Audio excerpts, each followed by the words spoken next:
Hello friends, welcome back to my channel plus study IQ। Friends, daily current affair की series में all competitive exam को ध्यान में रखते हुए आज अपन 27 सितंबर के करंट अफेयर के मोस्ट इम्पोर्टेंट क्वेश्चनों को इस वीडियो में देखेंगे। तो जिन दोस्तों ने मेरे चैनल को सब्सक्राइब नहीं किया, प्लीज़ सब्सक्राइब माय चैनल और मुझसे मेरे Telegram channel plus study IQ से भी जुड़ सकते हो। तो मैं इस वीडियो के डिस्क्रिप्शन बॉक्स में अपने टेलीग्राम चैनल की लिंक सेंड कर दूंगा, जहां से आप ज्वाइन कर सकते हो और साथ ही इस वीडियो के PDF को मेरे Telegram channel plus study IQ से भी डाउनलोड कर सकते हो। तो चलो फ्रेंड्स, स्टार्ट करते हैं आज का अपना पहला क्वेश्चन है, हाल ही में विश्व पर्यावरण स्वास्थ्य दिवस कब मनाया गया है। यहाँ पे हाल ही में विश्व पर्यावरण स्वास्थ्य दिवस कब मनाया गया है दोस्तों, तो ये मनाया गया है 26 सितंबर को। 26 सितंबर को यहाँ पे वर्ल्ड एनवायरमेंटल हेल्थ डे मनाया गया है। तो यहाँ पे ये संपूर्ण विश्व में कब मनाया जाता है हर साल, तो ये संपूर्ण विश्व में प्रतिवर्ष विश्व पर्यावरण स्वास्थ्य दिवस 26 सितंबर को मनाया जाता है।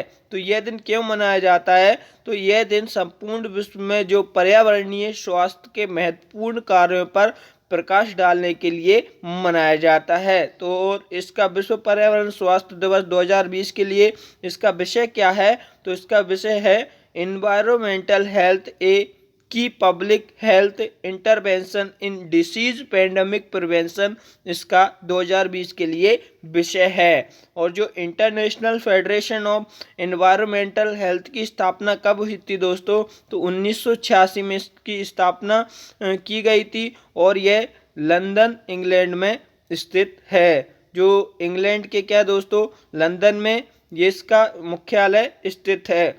इसका नेक्स्ट क्वेश्चन देखेंगे दोस्तों। नेक्स्ट क्वेश्चन है, हाल ही में किस राज्य सरकार को NCD की रोकथाम और नियंत्रण के लिए UNIATF पुरस्कार 2020 दिया गया है। तो हाल ही में यहाँ पे किस राज्य सरकार को NCD की रोकथाम और नियंत्रण के लिए UNIATF पुरस्कार 2020 दिया गया है दोस्तों, तो ये दिया गया है केरल राज्य सरकार को। यहाँ पे जो केरल ने क्या किया है दोस्तों, केरल ने संयुक्त राष्ट्र की जो अंतर एजेंसी टास्क फोर्स का गैर संक्रमण रोगों से संबंधित सतत विकास लक्ष्यों की दिशा में अपने उत्कृष्ट योगदान के लिए गैर संक्रमण रोग की रोकथाम और नियंत्रण के लिए पुरस्कार 2020 जीता है। तो ये केरल को यहाँ पे स्वास्थ्य में राज्य की अथक सेवा के लिए सम्मानित किया गया है। किस लिए सम्मानित किया गया है दोस्तों केरल को, जो केरल को स्वास्थ्य क्षेत्र में राज्य की अथक सेवा के लिए सम्मानित किया गया है। और जो केरल के लिए इस वार्षिक संयुक्त राष्ट्र पुरस्कार से मान्यता प्राप्त होने का यह पहला मौका है। तो यहाँ पे जो WHO की बात करें दोस्तों, तो WHO के महानिदेशक कौन है, तो टेड्रोस आधानोम घेब्रेयस यहाँ पे WHO के महानिदेशक हैं। और WHO का मुख्यालय कहाँ पे है दोस्तों, तो जिनेवा स्विट्जरलैंड में इसका मुख्यालय है। और यहाँ पे केरल की बात करें दोस्तों, तो केरल के मुख्यमंत्री कौन है, तो पिनरई विजयन यहाँ पे केरल के मुख्यमंत्री हैं। और केरल के राज्यपाल कौन है, तो आरिफ मोहम्मद खान केरल के राज्यपाल हैं। यहाँ पे नेक्स्ट क्वेश्चन देखेंगे दोस्तों। नेक्स्ट क्वेश्चन है, हाल ही में किस राज्य सरकार द्वारा एकीकृत पोर्टल यूराइज लॉन्च किया गया है। तो हाल ही में यहाँ पे किस राज्य सरकार के द्वारा एकीकृत पोर्टल यूराइज लॉन्च किया गया है दोस्तों, तो ये लॉन्च किया गया है उत्तर प्रदेश सरकार द्वारा। उत्तर प्रदेश सरकार द्वारा यहाँ पे यूराइज पोर्टल लॉन्च किया गया है। तो यहाँ पे जो उत्तर प्रदेश के मुख्यमंत्री श्री योगी आदित्यनाथ ने क्या किया दोस्तों, यूराइज नामक एक एकीकृत पोर्टल लॉन्च किया है।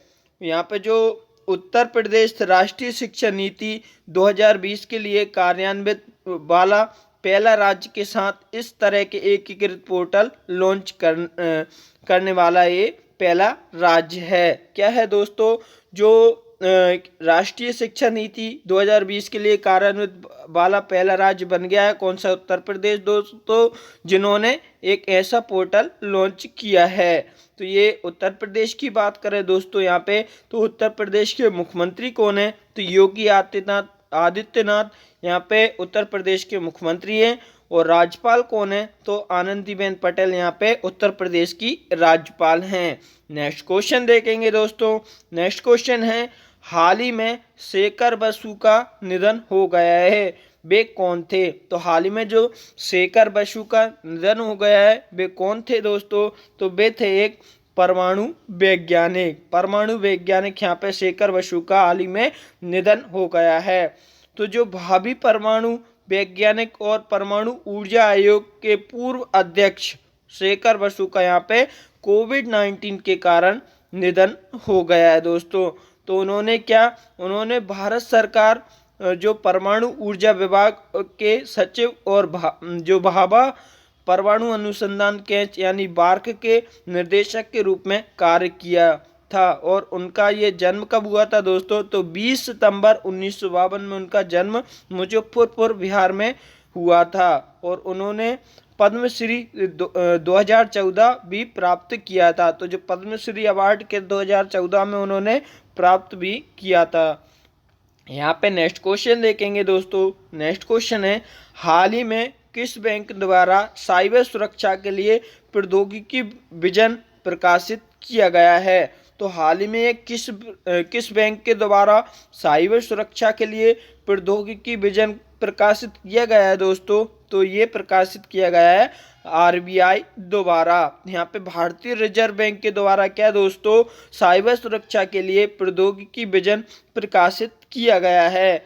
तो जो भारतीय रिजर्व बैंक यानी आरबीआई साइबर हमलों से बचने और पता लगाने और जवाब देने के लिए यहाँ पे शहरी सहकारी बैंकिंग की आईटी सुरक्षा प्रणाली को बढ़ाने के लिए यहाँ पे शहरी सहकारी बैंकों के लिए technology vision for cyber security 2020 से 23 को लागू करेगा। तो जो 2020 से लेकर 2023 के बीच ये लागू करेगा दोस्तों। यहाँ पे अगर आरबीआई की बात करें तो जो आरबीआई के जो 25वें गवर्नर कौन है? तो शक्तिकांत दास यहाँ पे आरबीआई के 25वें गवर्नर हैं। और यहाँ पे इसका मुख्यालय कहाँ पे है आरबीआई का? तो मुख्यालय है मुंबई में। और इसकी स्थापना कब की गई थी दोस्तों? तो इसकी स्थापना की गई थी 1 अप्रैल 1935 में कोलकाता में। यहाँ पे नेक्स्ट क्वेश्चन देखेंगे दोस्तों। नेक्स्ट क्वेश्चन है, हाल ही में राफेल उड़ाने वाली भारत की पहली महिला पायलट कौन बनी है? मोस्ट इंपोर्टेंट क्वेश्चन दोस्तों। यहाँ पे हाल ही में यहाँ पे राफेल उड़ाने वाली भारत की पहली महिला पायलट कौन बनी है दोस्तों? तो ये बनी है शिवांगी सिंह। यहाँ पे शिवांगी सिंह यहाँ पे क्या दोस्तों? राफेल उड़ाने वाली भारत की पहली महिला पायलट बनी है। यहाँ पे जो flight lieutenant Shivangi Singh Rafale लड़ाकू विमान उड़ाने वाली भारत की पहली महिला फाइटर बनी हैं, जिन्हें क्या औपचारिक रूप से भारतीय वायुसेना में 10 सितंबर 2020 को शामिल किया गया था। यहाँ पे वे भारतीय वायुसेना में 10 भारतीय महिला फाइटर पायलटों में से एक हैं। और 5 राफेल विमानों को औपचारिक रूप से 10 सितंबर 2020 को वायुसेना स्टेशन अंबाला हरियाणा में आयोजित एक समारोह में भारतीय वायुसेना के जो 17 स्क्वाड्रन गोल्डन एरो में शामिल किया गया था। यहाँ पे जो वायुसेना की बात करें दोस्तों, तो वायुसेना प्रमुख CAS राकेश कुमार सिंह भदौरिया है। और भारतीय वायुसेना का आदर्श वाक्य है दोस्तों यहाँ पे, तो touch the sky with glory यहाँ पे भारतीय वायुसेना का आदर्श वाक्य है। यहाँ पे नेक्स्ट क्वेश्चन देखेंगे दोस्तों। नेक्स्ट क्वेश्चन है, हाल ही में CAT कंपनी के नए ब्रांड एम्बेसडर के रूप में किसे चुना गया है? मोस्ट इंपोर्टेंट क्वेश्चन दोस्तों यहाँ पे। हाल ही में यहाँ पे CEAT कंपनी के नए ब्रांड एम्बेसडर के रूप में किसे चुना गया है दोस्तों? तो ये चुने गए हैं आमिर खान को। यहाँ पे आमिर खान को क्या दोस्तों, RPGT enterprises Ram Prasad Goenka group की जो टायर कंपनी CAT लिमिटेड ने यहाँ पे भारतीय अभिनेता आमिर खान को यहाँ पे 2 वर्षों के लिए अपने ब्रांड एम्बेसडर के रूप में साइन किया है। तो कितने वर्षों के लिए साइन किया है दोस्तों? इन्होंने 2 वर्षों के लिए यहाँ पे ब्रांड एम्बेसडर के रूप में साइन किया है। और जो एकीकृत विपणन अभियान के एक भाग में, जो भाग के रूप में क्या, CEAT के सिक्योर ड्राइवर को, जो ड्राइव को बढ़ावा देने के लिए यहाँ पे क्या, दुबई में चल रहे इंडियन प्रीमियर लीग यानी IPL 2020 के दौरान 2 विज्ञापनों में बड़े पैमाने पर प्रीमियर टायरों की एक श्रृंखला की सुविधा देगा। तो यहाँ पर CAT जो 1995 से CAT क्रिकेट रेटिंग के साथ क्रिकेट से संबंधित है दोस्तों।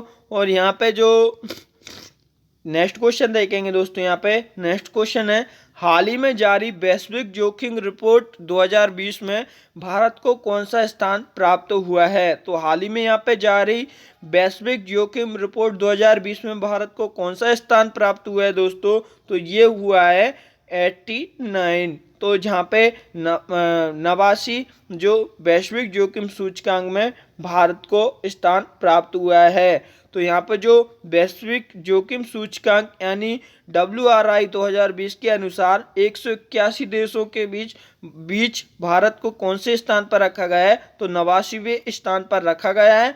और जो WRI को संयुक्त राष्ट्र विश्वविद्यालय के पर्यावरण और मानव सुरक्षा संस्थान के सहयोग से क्या विकसित किया गया है दोस्तों? और इसकी गणना अंतर्राष्ट्रीय शांति, कानून और सशस्त्र संघर्ष द्वारा की जाती है। तो यहाँ पे रैंकिंग की बात करें तो पहले स्थान पर वनुआटू, यहाँ पे देश पहले स्थान पर है। और टोंगा दूसरे स्थान पर। वहीं 89 यानी 89 स्थान पर कौन सा भारत देश रहा है। और 81 यानी लास्ट पर कौन रहा है? तो कतर देश यहाँ पे लास्ट पे रहा है। वहीं UNEHS की बात करें दोस्तों, यानी जो कौन सा दोस्तों, यहाँ पे संयुक्त राष्ट्र विश्वविद्यालय के पर्यावरण और मानव सुरक्षा संस्थान की बात करें तो इसके निर्देशक कौन है? इसके निर्देशक हैं सेन शियोमेंग, इसके निर्देशक हैं। और मुख्यालय कहाँ पे है इसका? तो जर्मनी में इसका मुख्यालय है। यहाँ पे नेक्स्ट क्वेश्चन देखेंगे दोस्तों। नेक्स्ट क्वेश्चन है, हाल ही में भारत और किस देश के बीच रक्षा उत्पाद पर वेबिनार का आयोजन किया गया है? हाल ही में यहाँ पे भारत और किस देश के बीच रक्षा उत्पाद पर वेबिनार का आयोजन किया गया है दोस्तों? तो ये किया गया है इजराइल देश के साथ। जो Indian defence industry global outreach for जो कोलैबोरेटिव पार्टनरशिप में जो इजराइल के साथ क्या किया गया है दोस्तों, यहाँ पे रक्षा उत्पाद पर वेबिनार का आयोजन किया गया है भारत और इजराइल के द्वारा। तो जो भारत और इजराइल के बीच यहाँ पे SIDM के माध्यम से क्या दोस्तों, रक्षा मंत्रालय के अंतर्गत रक्षा उत्पादन विभाग के तत्वाधान में एक वेबिनार का आयोजन किया गया है। इस वेबिनार का विषय क्या था दोस्तों? तो Indian defence industries global outreach for collaborative partnership webinar and expo इसका विषय है।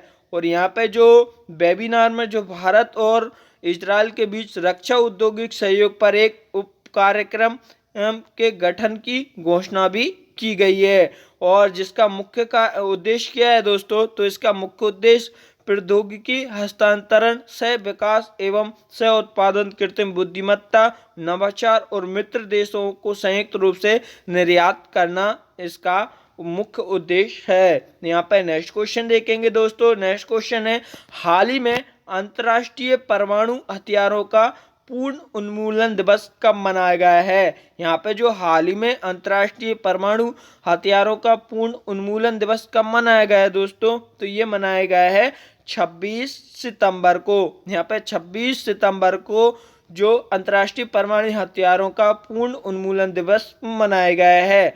तो यहाँ पे जो संयुक्त राष्ट्र प्रतिवर्ष इस दिन को कब मनाता है, तो 26 सितंबर को अंतर्राष्ट्रीय परमाणु हथियारों का जो पूर्ण उन्मूलन दिवस के रूप में इसको मनाता है संयुक्त राष्ट्र प्रतिवर्ष। और यह दिन विश्व समुदाय के लिए एक अवसर प्रदान करता है। क्या प्रदान करता है दोस्तों, ये दिन विश्व समुदायों के लिए एक अवसर प्रदान करता है कि वह वैश्विक परमाणु निरस्त्रीकरण के लिए यहाँ पे अपनी प्रतिबद्धता को प्राथमिकता के रूप में स्वीकार करें। यहाँ पे अगर संयुक्त राष्ट्र की बात करें दोस्तों, तो संयुक्त राष्ट्र का मुख्यालय कहाँ पे, न्यूयॉर्क यूएसए में इसका मुख्यालय है। और स्थापना कब हुई थी दोस्तों इसकी, संयुक्त राष्ट्र की, तो 24 अक्टूबर 1945 में इसकी स्थापना हुई थी। और संयुक्त राष्ट्र के महासचिव कौन है, तो एंटोनियो गुटेरेस यहाँ पे संयुक्त राष्ट्र के महासचिव हैं। दोस्तों ये इस वीडियो का लास्ट क्वेश्चन था। Thanks for watching, please like comment and subscribe my channel. Thank you so much friends.